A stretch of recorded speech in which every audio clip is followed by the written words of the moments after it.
এবার চোখ রাখা যাক আজকের ভোট পর্বে। বিচ্ছিন্ন কিছু ঘটনা একেবারে সামনে আসছে। আমি প্রথমেই সরাসরি বেলুড়ে চলে যাব, যেখানে এই দ্বিতীয় দফার ভোটের প্রথম লাঠিচার্জ হয়েছে শোনা যাচ্ছে। আমার সহকর্মী প্রকাশ সিনহা রয়েছেন। প্রকাশ, ঠিক কী ঘটনা ঘটেছে?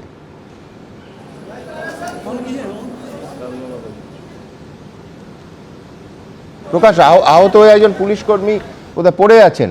প্রকাশ, কি হয়েছে? একদম আমরা দেখলাম ঠিক আধ ঘন্টা আগে, ঠিক এই যে স্কুল দেখতে পাচ্ছ সোহনলাল দেওয়ালিয়া বালিকা বিদ্যালয়, তার ভেতরে দুটো বুথে ইভিএম খারাপ হওয়ার জন্য ভোট শুরু হয়নি। তখনই কিন্তু একজন নির্দল প্রার্থীর এজেন্ট এবং তৃণমূল কংগ্রেসের এক এজেন্ট, দুজনকে আমরা দেখি কি ভেতর থেকে বার করে দিচ্ছে বিএসএফের জওয়ানরা, যারা এখানে ডিউটি করছে। সেই সময় কিন্তু ঘটনার সূত্রপাত এবং তারা বিক্ষোভ দেখাতে শুরু করে যে কেন তাদের বার করা হচ্ছে, এবং তারা এখানে ঠিক এই জায়গায় মাটিতে শুয়ে পড়ে, তাদের হাত ধরে পা ধরে তাদের টেনে টেনে বার করে দেওয়া হয়, এবং যখন বিক্ষোভ দেখানো হয় লাঠি চার্জ পর্যন্ত করা হয়। তাদের কিন্তু ছবিতে পরিষ্কার দেখা যাচ্ছে তাদের মারধর করা হচ্ছে। এবং এই সময়ে আমরা দেখতে পাচ্ছি নিজের ভোট নিজে দেওয়ার জন্য প্রায় 1000 মানুষ ভোটের লাইনে রয়েছেন। কিন্তু তার ঠিক আগে, ভোটের ঠিক আগে বুথের ভেতরে গণ্ডগোল, এবং যেটা সিআরপিএফের জওয়ানরা বলছেন যে বুথের ভেতরে তারা নিজেদের মধ্যে গণ্ডগোল করছিল, তাই জন্য এজেন্টকে বার করে দেওয়া হয়, প্রথমে নির্দল এজেন্টকে, পরে তৃণমূল কংগ্রেসের এজেন্টকে।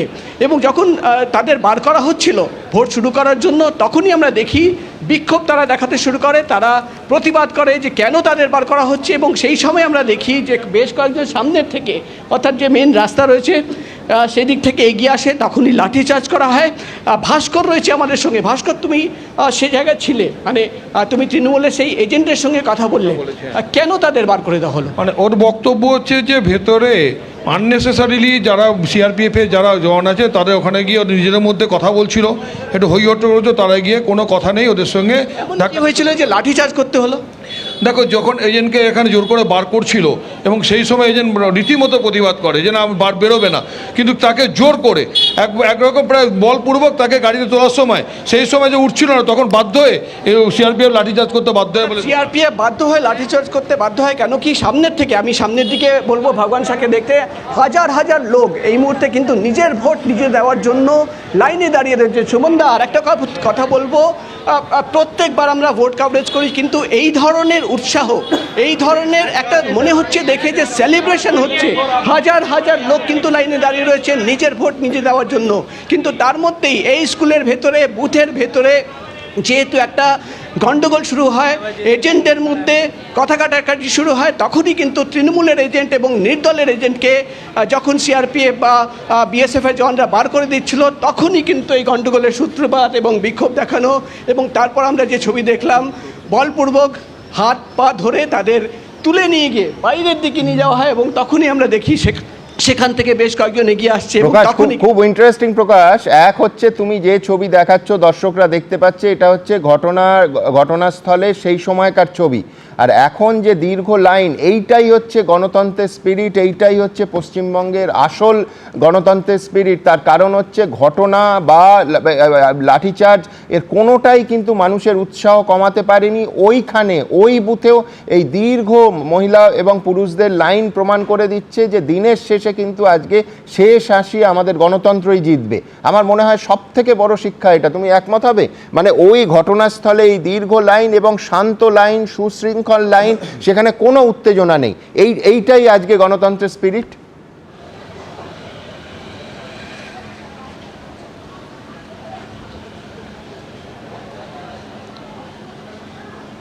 একদমই সুমনদা, এটাই কিন্তু গণতন্ত্রের স্পিরিট। এবং দেখাবো, এখন বৃষ্টি শুরু হয়েছে, এবং বৃষ্টির মধ্যেও কিন্তু কিভাবে এখানে ভোটাররা লাইনে দাঁড়িয়ে রয়েছেন, কেউ শেডের আড়ালে গিয়ে দাঁড়িয়ে পড়েছে, কিন্তু বৃষ্টির পরেও কিন্তু কেউ এখান থেকে লাইন দিয়ে সরছে না।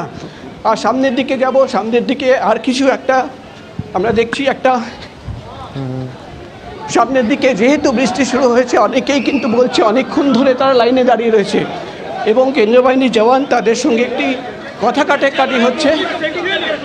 25 आदमी यहाँ पे लाइन लगा था, 3 घंटा से हम लोग ना दे सकते लाइन, हमारा আমরা দেখতে পাচ্ছি যেহেতু অনেকক্ষণ ধরে তারা লাইনে দাঁড়িয়ে রয়েছে, কেউ বলছে 2 ঘন্টা লাইনে দাঁড়িয়ে রয়েছে, কেউ বলছে 3 ঘন্টা লাইন।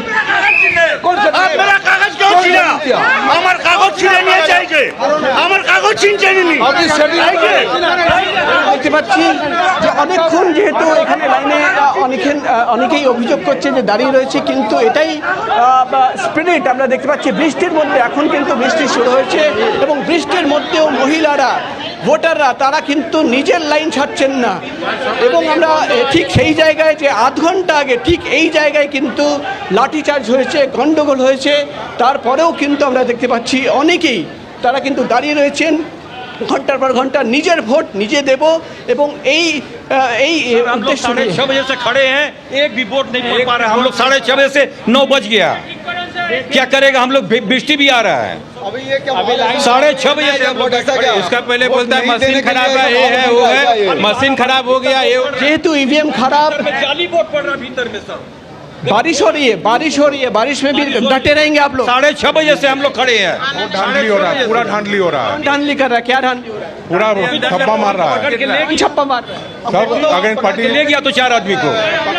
हम लोग एक निकले हुए, सुबह से निकले हुए बिना नाश्ता किए 2.5 घंटे से खड़े हैं, अभी तक ना तो वोट पड़ा, एक भी कोई उपाय नहीं कर पाए। बारिश भी शुरू हो गई है। बिल्कुल बिल्कुल इसका उपाय अब हम लोग को कृपया आप लोग व्यवस्था करवाइए अंदर कहीं। অর্থাৎ অনেকেই বলছে যে যেহেতু ইভিএম খারাপ, ভোট প্রক্রিয়া শুরু হয়নি, তাদের মধ্যে একটা খবর রয়েছে, কিন্তু তার একদম মধ্যেও- মানুষের ধৈর্যকে কুর্নিশ, তার কারণ 9টা 7 এখনো ভোট শুরু হয়নি, 6:30 থেকে এই মানুষগুলো লাইনে দাঁড়িয়ে আছেন। নির্বাচন কমিশন নিঃসন্দেহে এবিপি আনন্দের আউটপুট দেখছেন, তারা এর থেকে দ্রুত ব্যবস্থা নিলে আরো খুশি হতাম। এখন অন্তত ব্যবস্থা নিন। এবিপি আনন্দ, এগিয়ে থাকে, এগিয়ে রাখে।